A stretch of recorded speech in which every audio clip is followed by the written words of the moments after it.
महाकालेश्वर भगवान की जय।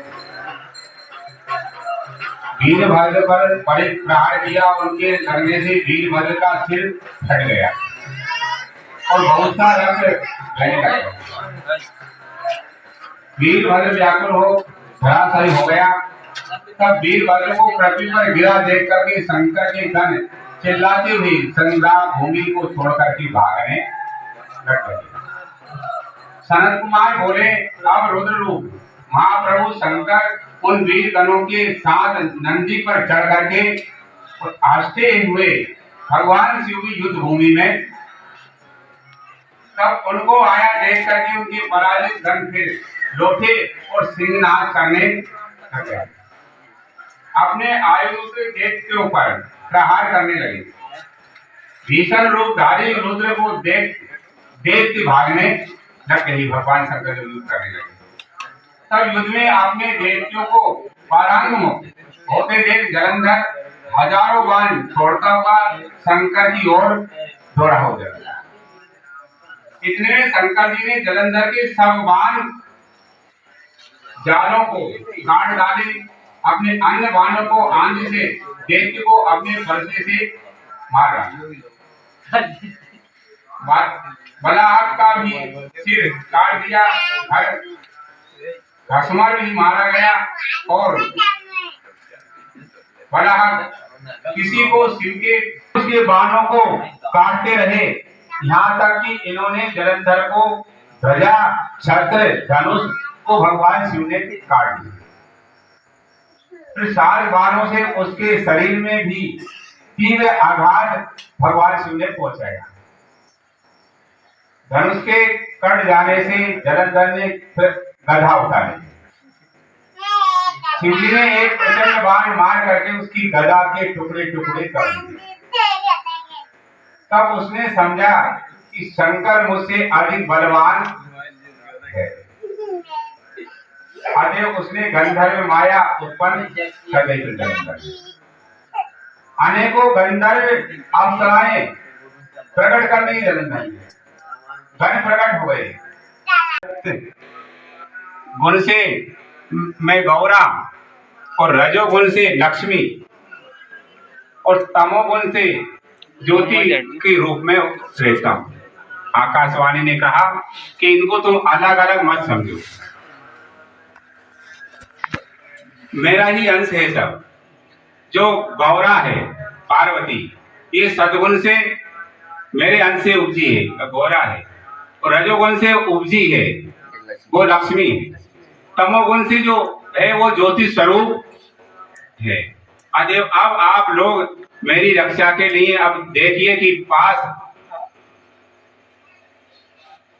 इनके पास जाओ तो वे तुम्हारी मनोरथों को पूर्ण कर देगी। इनसे प्रार्थना करो पार्वती से। वे वाणी सुनकर के देवताओं के नेत्र खुल गए।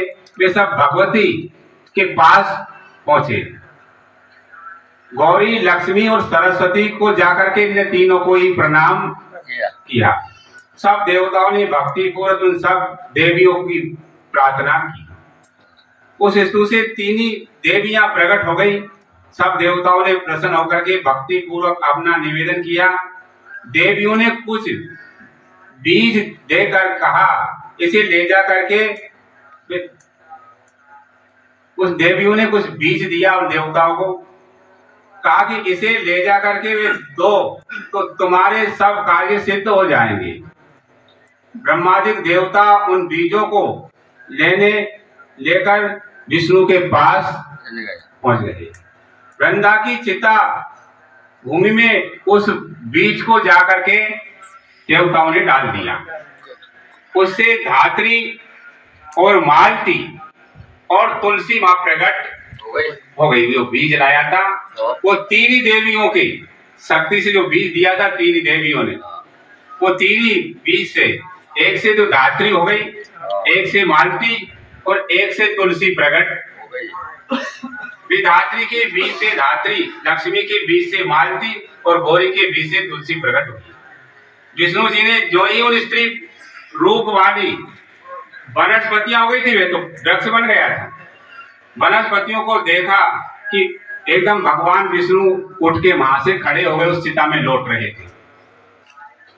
कामासक्ति से मोहित हो उनसे याचना करने लगी। धात्री और तुलसी ने उनसे प्रीति कर ली। विष्णु जी सारा दुख भूलकर देवताओं से नमस्कृत होकर के अपने लोक वैकुंठ को चले गए।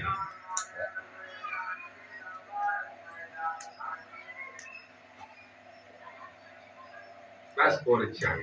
ज्यादा